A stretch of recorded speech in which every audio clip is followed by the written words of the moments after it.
Hello, and welcome to Leadership Table Talk, a show designed to help you develop and improve your leadership skills and talents. I'm your host, Dr. Mary Gillam. In case this is your first time actually watching this show, let me tell you just a little bit about myself.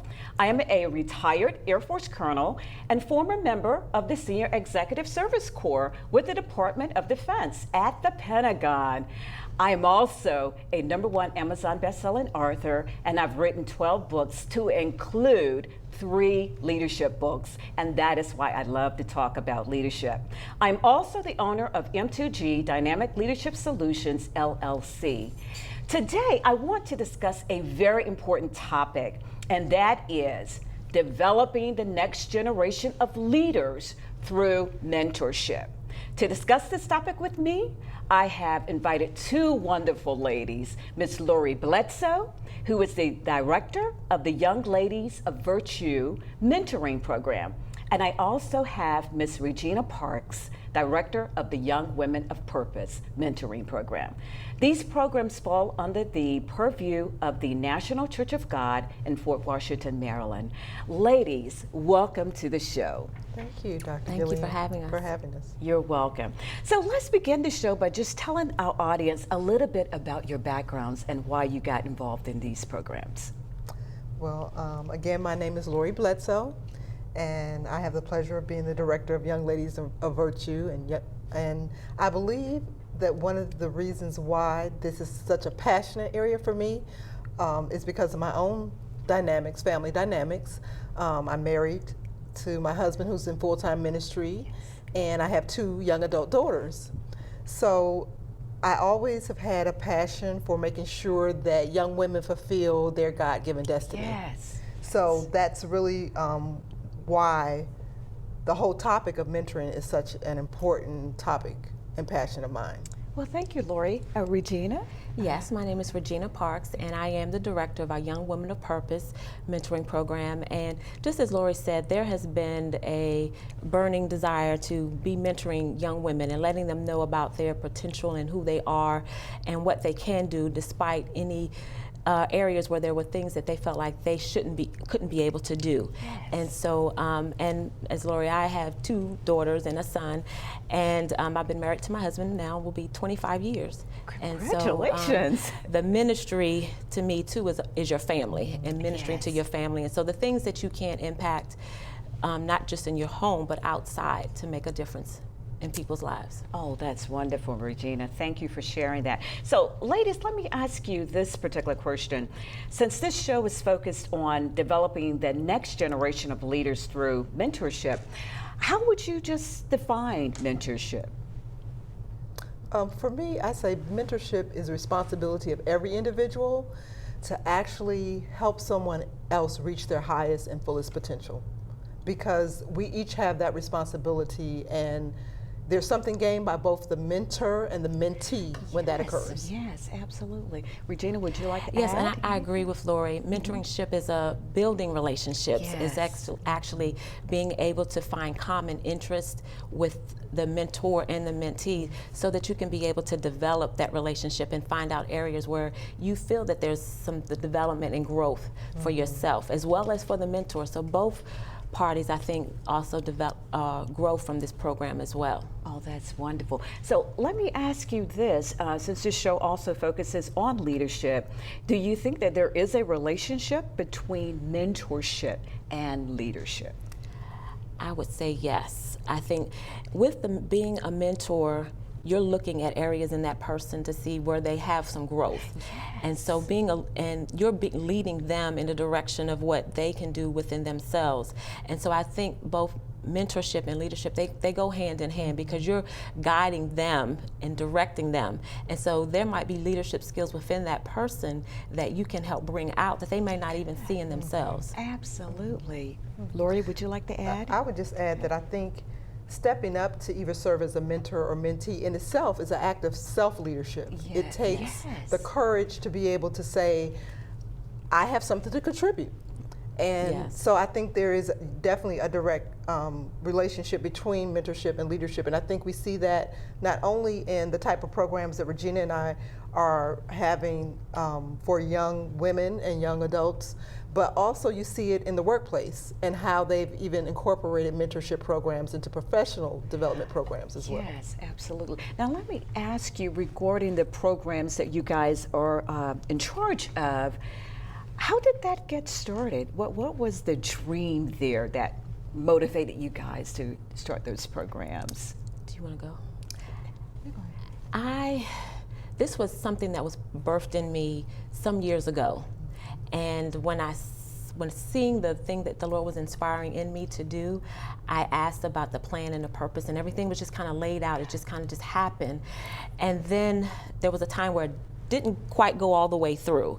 And then there was a time, time after that, that it came back again. And so I knew at that point that this was time to make a move and not to sit on it any longer, because I know there was a need for it, because I look at my own daughters and yes. recognizing them as women that they need encouragement. And so outside of them and the other women that I'm involved with, there was a need. And so I said, okay, who am I going to work with this program? And it was nothing but Lori just kind of dropped in my spirit. And so as soon as we talked, it was like our ideas just connected. And so that's why we're here today. Oh, that is wonderful. Yeah.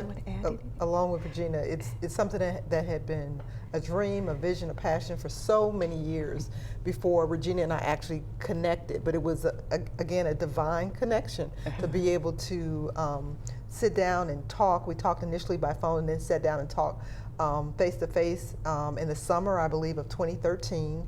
And each just sharing our own individual passion for this area, and realize how it was directly connected, because we both had that passion and that desire to impact the lives of young ladies and young women. We just wanted to do it for different age groups, but we both had that passion. So it actually came to fruition in the fall of 2013 that we were actually able to begin the program, and it's been tremendous. That is wonderful, ladies. Well, you know, with everything that has been going on in society today, with all of the different unfortunate incidences that have occurred, do you think mentoring some of our young men and women to lead them down the right path would be something that you guys would recommend that society adopt as a whole? Yes. Could you talk about that? I would agree, definitely, because our young people today, they're looking at things in different scopes, and it's not always in the right direction. And so I think with the mentoring program, that allows you to look at yourself in a different way, in a more positive perspective as far as the negative, because sometimes we're always looking at the negative, and so they need to see some more of a positive perspective within themselves that's there, and not look at all, maybe they made some mistakes or things like that and feel like they can't make a contribution, and that they can impact the lives of others. And so I think the mentoring program is something that we need to incorporate in society for our young people, because there's so many negative things out there that they're looking at, and like I said, they need a more positive perspective. Would you like to add anything to that? I add to that too. I believe that it's really important to have that relationship between a mentor and a young person, because as Regina said, they have to deal with things that not necessarily we did growing up. Right. They have to deal with a new set of challenges, but I think they also need to be able to relate to the fact that they're not the only person that's gone through that. Right. That there's somebody else that may have had similar circumstances, similar challenges, and yet they've overcome them. And I think that's one key thing about mentoring, is that when you build a relationship and you get to know that other person, you realize, well, they're not that much different than I am, and they've had similar challenges, and yet they've been successful. And I think, as Regina shared, that we need more of that encouragement for our young people, that basically you can overcome whatever the obstacle is. Oh, that was just fantastically said there, because I can honestly say, you know, looking back over my background and so forth, and where I came from, that there were a lot of young people in our local community there, and yes, there were mistakes made along the way by all of us, but yet we did not allow those mistakes to define who we would become later. And So I definitely agree wholeheartedly with what you ladies have said. And let me just ask, I know in one of my books I wrote on 14 Jewels of Dynamic Leadership, I talked about one of the mentors that I had that I worked for, who was a wonderful person. And he really influenced my life. So can you guys talk about maybe someone who was a mentor to you who influenced your life as well? This was hard for me to even think about, because there have been so many people that I can think of, but just the two that initially popped to my mind.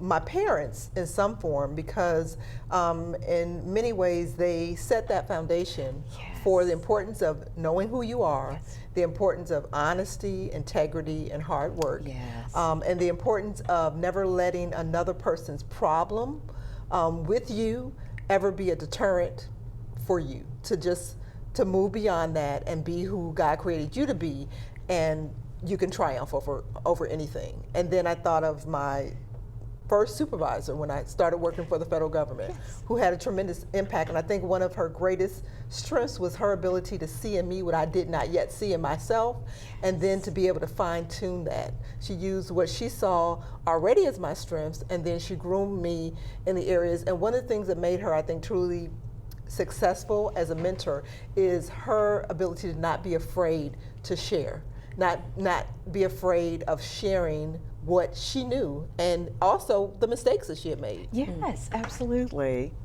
Regina? Was trying to think of specific persons that made impacts. And the two people that I thought of actually were two pastors in my life. Yes.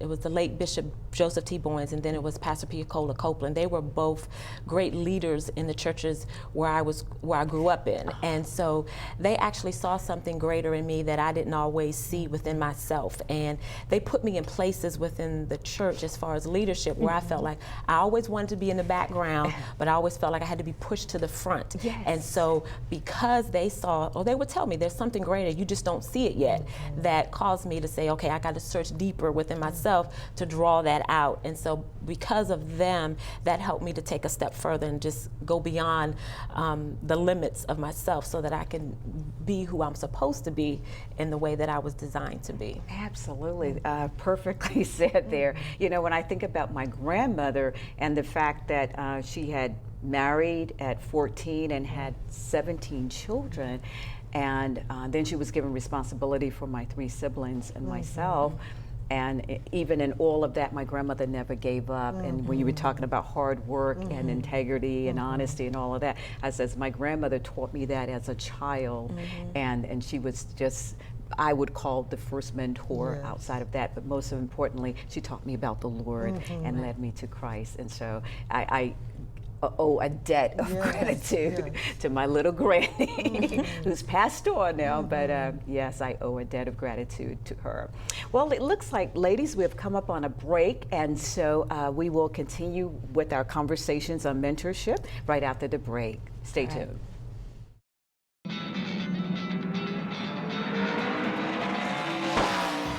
Hi, I'm Reed Sorensen. Racing has been a part of me and my family for as long as I can remember. I had to make tough choices early on to get to the top. It took hard work and dedication, but it's those tough choices that helped me prepare for challenges I would face as a cup driver. Make the right choices today and be ready for the challenges tomorrow. This message is brought to you by the U.S. Air Force.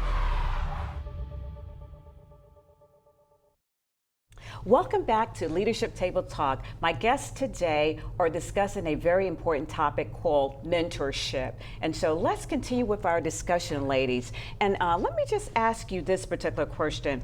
You know, we talked a little bit about this before the break, but what makes the relationship between a mentor and a mentee successful? Well, I'll start with building relationship and trust. I think that's the most critical piece, because that really is a foundation for you being able to be transparent with one another, you being able to share weaknesses with one another, is that you have to build relationship and build a relationship of trust. The key, I think, is one that benefits both the mentor and the mentee, because the mentor has to be transparent and be willing to share the weaknesses and the failures with that person, and not in such a way as to influence their decisions, but just to let them know again that there are challenges in life, and there are bad decisions that are made, and although there are consequences sometimes for them, you also can make a comeback from a mistake. And from the mentor's standpoint as well, just to be able to take advantage of that kind of relationship where you're really willing to allow somebody to speak into your life. And to see who you really are, the good, the bad, the ugly, and then to be able to give guidance and give encouragement and really coach you through the decision-making process and how to make the most of the situations that you are dealing with in life. Yes. And I would agree with Lori as well. And also finding common interest with one another also helps to make that relationship even greater, because once you find the common bond and see some things where you can really play and explain the skills and experiences that you've dealt with to share with your mentee, then they come to understand their part in the whole process. And so when they're understanding, oh, it's okay that I can be comfortable and feel like I can open up, because once they feel like they can open up and share, then that's when you're able to build on it and mount on that. Because if they're not able to feel comfortable in sharing their life, then they'll hold back, and then you won't get the full benefit of what the mentoring is about. And so it's definitely building that relationship and then those common interests so that they can feel comfortable in sharing, and knowing that what I share with you, that I don't have to worry about is going outside between the two of us. And once they know they can have that common ground and feel comfortable, then they'll be opening up, and then many things happen when they're able to share. So let me ask, when it comes down to the mentor and the mentee relationship, then there needs to be good listening skills exercised on both sides here. Definitely. Definitely. You have to hear first. And so you have to listen, and they have to be able to feel like they're being heard, and not, you know, talking over them, and they're feeling like, well, you're not listening to what I'm saying. And so that, and just understanding, just sometimes you just need a sounding board, someone just to hear what you have to say. And then that helps to build that relationship, because they feel like someone is really listening and not someone just talking at me, but they're talking to understand one another. Do you think the mentor has to be careful not to try to create a little mini person of themselves? So there has to be a balance there, so that the mentee can develop into God, who God created him to be. Exactly. Because the key is not to tell you to do what I did. It's to allow you to be who you really are, know what your strengths are, learn how to deal with your weaknesses and how to build on them. And I think at the heart is, again, seeking to understand rather than to be understood. And I think that has to be the place of both the mentor and the mentee. And I think they get the most out of the relationship when both of them come to the table and to the interaction saying, well, what can I understand about this person? You know, and what do I want, you know, in turn, to be understood about who I am. And I think that helps, again, for them to get the most out of that relationship. So ladies, I'd like to transition now and just have you maybe to talk a little bit more about your actual programs that you are sponsoring, if you will. Well, I'll start with my group, the Young Ladies of Virtue. Our goal is, again, to impart life skills and spiritual wisdom into young ladies who are from the ages of middle school to high school seniors. And our foundational scripture is Proverbs 31:10, and it says, who can find a virtuous woman, for her price is far above rubies. And we want our young ladies to leave the program knowing that they're precious, they're rare, they're unique. And we do that through talking about many topics, dealing with preparing for college, study skills, cooking, arts and craft, dress and fashion, makeup, really dealing with all the things that a young lady should know about and has to deal with in life. And to do that in a safe environment where they feel very comfortable being who they are. And Regina and I were talking about the fact that, you know, a lot of times there are other people that can speak into a young lady's life and it have more impact than even a parent saying it. So this is an environment, again, a safe environment where they can be transparent and be who they really are. They can make connections not only with other young people, but with other adults, and they can really find out who they are, and they can gain skills in a safe environment where they don't feel threatened. You know, they don't feel bad for not knowing certain things. It's a safe, it's a comfortable environment where we're all learning and we're all sharing. Fantastic. Regina, your organization? Yes, Young Ladies of Purpose. And our foundation scripture is found in Jeremiah 29:11, where God says, I know the plans that I have for your life. And so we really want to let our young ladies know sometimes they're searching for different things, and sometimes they're searching for things in not the right places and trying to find who they are. But when you really build on relationship with Christ and knowing that He is the ultimate one that knows all about you, and seeking Him to know who you're supposed to be and your purpose and knowing who you are. And so what we do, we have our sessions set up so that we can understand the purpose that they have for their lives and knowing who they are in Christ, and not just the spiritual part, but it's the whole person, inside and out. And so in looking at things about career life, because the ladies that are in our program are from 18 up. Yes. And so it's talking about their career, how to plan for a career, making an action plan. I call it a life plan, you know, planning out where you want to be. And sometimes you have to do that in small segments. And we talk about doing it in 3 months, 6 months to a year, planning it out so that you can do it in small segments so that you can see yourself progressing and knowing where you're supposed to be and where you should be. And having different speakers come in as well, as Lori said, to help impact and make that connection as well. Sometimes it's not just us, but we feel that other people outside of us are able to make an impression as far as being able to provide information to them as well. Fantastic. Now, ladies, let me ask, in terms of the family dynamics when it comes down to mentors and these kinds of programs, in terms of achieving that balance with the parents, what kind of things have you guys, encountered there? Has it been well received by the parents of the ladies and so forth? Most definitely. We have a lot of mothers that are a part of the program, and they feel like this was something that should have happened a long time ago. And then some have said, I wish we had something like this for ourselves. So we have full support of the family, both parents. A lot of times when we have activities, the mothers, they come along with us, fathers participate in things that, that require for them to be there. And so the support is definitely there, because I believe everyone feels that there is a need for it. And so we want to make sure that everyone's involved so that they know what's going on and what's happening with the young ladies that we're meeting with. Okay, fantastic, ladies. Oh, this has been great information here. But let me also ask you this, in terms of successes, can you talk about some of the successes your programs have had? I can think of two specific things that I thought were tremendous successes. One is that we started a seniors outreach for our young ladies and our young women to connect with seniors in our community. And it has been tremendous. It has taught them things, I think, at all levels, improving their communication skills, planning and organizing, because we go and we, plan a session with our seniors. We plan fun things for them to do. We sit down and talk. We play games.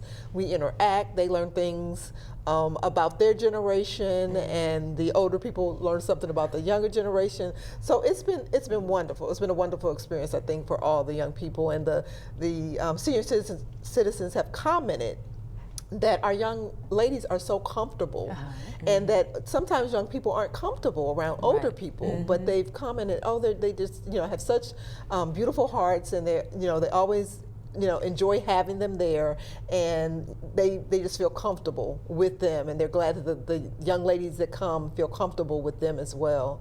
And we also were able to bring back some of our college age young adults from the Young Women of Purpose up to teach our young ladies of virtue things about preparing for college. Preparing your college application, applying for scholarships, deciding your major, and again, having that impact of having young adults come and talk to our younger group of women was a tremendous success as well, and the young ladies learned a lot. Oh man, that is fantastic. Yeah. Do you have anything? I guess just based on what Lori's just said, just the fact that we're coming together and it's building relationships among other young ladies that they might not have always communicated with, and it's just the fellowship and having that time together and knowing that you can enjoy each other. And the different activities that we plan for the young ladies, everyone gets involved. It's not just Lori and I, but we have committees also that we have set up so that everyone can participate in some form of capacity with their skills and talents. And so that's been an important key success for us as well. So if other ladies wanted to get involved with you guys' programs, how can they do that? Where can they find information about your programs? We have a Facebook page, which is called Young Ladies of Virtue and Young Women of Purpose on Facebook. And you can go out there and find information about when our sessions are set up, when we have upcoming events. We put that all on our Facebook page. And we also have outreach where we go outside of the church and pass out invitations and programs and flyers so that other people outside of our church, because we don't want it just to be about inside the church. We want to be an outreach outside of the church to be able to reach those who will need this and be able to benefit from this, from the ministry. Oh, that is wonderful. Ladies, it has been a pleasure having you on our programs today. And I know that our audience has been blessed by the information that you've shared with us and so forth. And I know that there will be other ladies who will want to join the programs that you guys are sponsoring and so forth. And so again, thank you, and I'd love to have you to come back if you can in the future, and we can talk more about this very important topic. And I also want to thank you, our listening audience, for tuning in to our show today. And I hope that you have been inspired by our guests, not only from the standpoint of mentorship, but as you continue with your leadership journey. So if you have any questions at all about today's program, please feel free to contact me, Dr. Mary Gillam, at my website, m2gleadershipbiz.com. And that's m2gleadershipbiz.com. Again, thank you for watching, and I'll see you again the next time. Bye-bye.